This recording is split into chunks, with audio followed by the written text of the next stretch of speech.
Hello guys, in this video I am going to show you how to create an event on Facebook.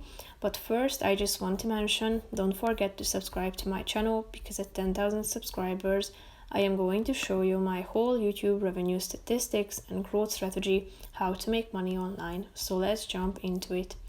First of all, open the application on your phone. Tap on the search icon at the top and type in events. Tap on this plus icon at the top, and here you should select whether it is an online or an in-person event. You should enter the event name, select the start date and time, and choose who can see and join this event. You have three options: private, public, or friends. Tap on the button done and click on next down below. You should also select location, tap on the button next, add a description to provide more information about your events.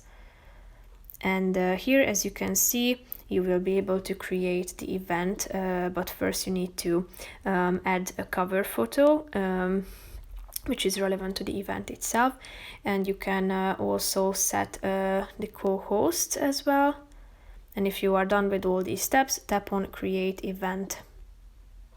So that's pretty much it for this video, guys. I hope you found it helpful. If you did, consider subscribing and see you in the next video. Bye bye.